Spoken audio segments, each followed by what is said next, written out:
Então, feitas essas considerações aqui, esses da introdução inicial, apenas uma visão geral aqui do conteúdo e depois em outros vídeos ainda eu vou dar o detalhamento sobre cada tópico desse aqui.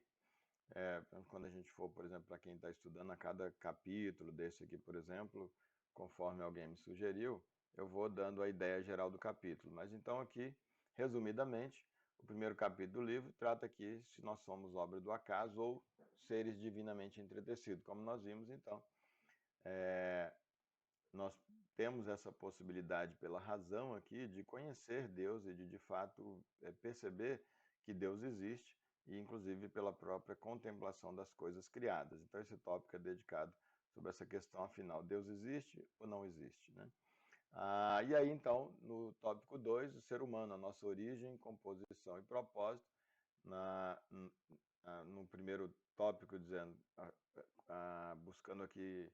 o amor como sendo o que Deus é amor, afirmação da Bíblia, a nossa origem e composição. No amor, nós vamos ver que somos o sopro de Deus, somos resultado do sopro de Deus e, portanto, a nossa origem e composição está em Deus, está nesse sopro, né, composição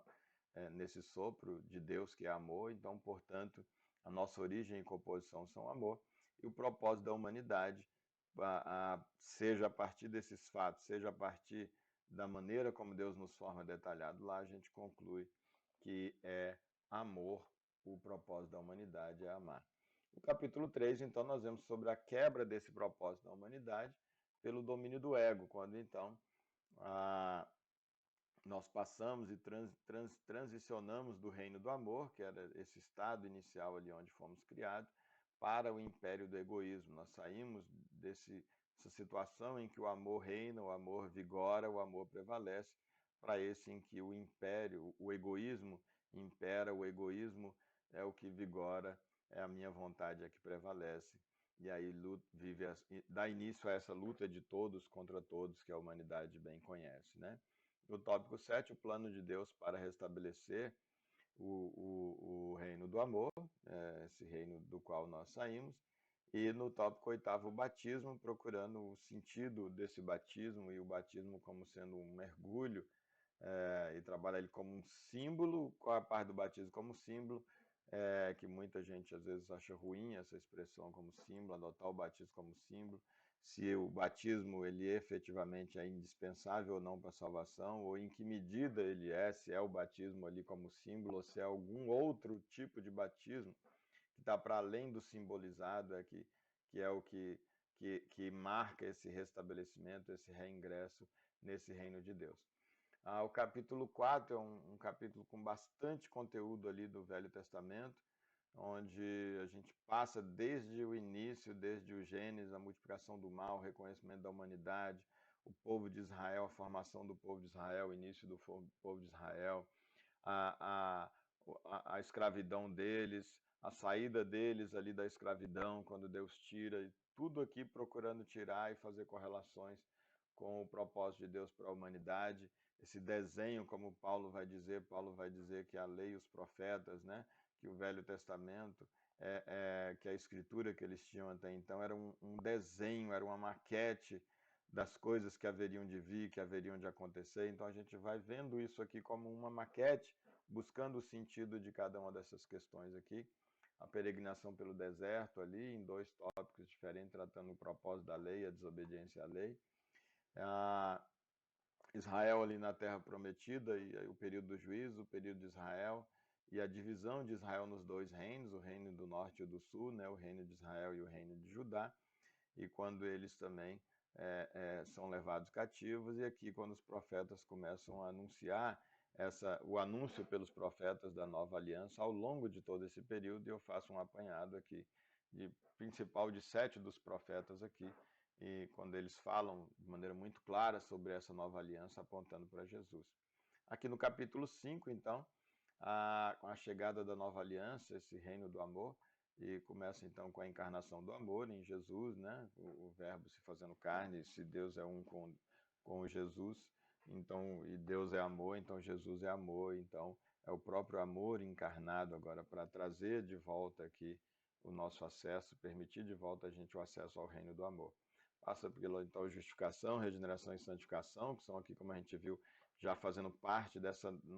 daquela última fase nossa do conhecimento de Deus, que já no conhecimento relacional, a nossa reinclusão no reino de Deus,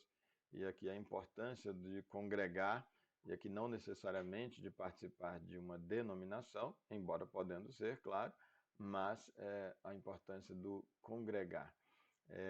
E aqui o capítulo 6, as relações, então, consequentemente, quando eu passo a integrar esse novo reino de Deus, a ser reincluído no reino dele, o reino do amor, como que deve, ou seja, os valores foram hierarquizados, agora eu já tenho trabalhado dentro de mim o que realmente vale, o que vale mais, o que vale menos, e agora então eu tenho o amor ao próximo como principal, a prática do amor ao próximo, e a minha relação, como fica a minha relação com os demais bens da vida, já agora com tudo devidamente hierarquizado. No capítulo 7, falamos da vida após a morte, essa caminhada espiritual aqui. Eu faço um resumo aqui praticamente do livro todo num tópico, uma revisão, um apanhado para contextualizar, e aqui a Nova Jerusalém, aqui como sendo o céu, esse lugar de descanso eterno para onde nós temos a esperança de ir. E aqui no último tópico, no último capítulo 8, o desenvolvimento da nova criatura, eu trago o ciclo da vida devocional, dizendo, na verdade, a nossa vida deve ser devota a Deus, deve ser curvada a Deus, deve ser entregue a Deus, né? E aí, distinguindo aqui no tópico 28, de um momento devocional falando sobre ele. Eu falo sobre o ciclo da higienização espiritual, e a partir daí eu falo, então, aqui em cima da oração do Pai Nosso, tem um tópico só sobre os ensinamentos de Jesus sobre a oração do Pai Nosso, ensinos preciosíssimos, como não poderiam deixar de ser. E depois os tópicos seguintes, pegando princípios extraídos da oração do Pai Nosso, para que a gente possa sempre orar, extraindo esses princípios ali e evitar fazer dela vã repetição, como o próprio Jesus disse que não deveria acontecer, mas fazer dela realmente algo de essência e não apenas de forma, né? Aí, por último, o princípio do sábado, o princípio do descanso, ainda como parte desse desenvolvimento da nova criatura, pois estão buscando assim que a ideia é essa de que se uma pessoa física precisa se alimentar, e dentre os alimentos, a parte que nos alimentos está o descanso, da mesma forma também nós, espiritual, como seres espirituais, precisamos de descanso, a gente tem que parar a mente da gente, tem que sair dessa correria para a gente estar crescendo e desenvolvendo também espiritualmente. Então, essa é a ideia, essa primeira parte foi feita mais detalhada, introdutória, essa outra mais superficial, do conteúdo mesmo, porque vou estar fazendo vídeos oportunamente sobre em que consiste cada capítulo desse, tá bom? Eu espero que com essa explanação incentivar você e não desincentivado a ler o livro ou assistir aos vídeos ou até participar com a gente nesse grupo de estudos que está começando e que vai acontecer ao longo do ano.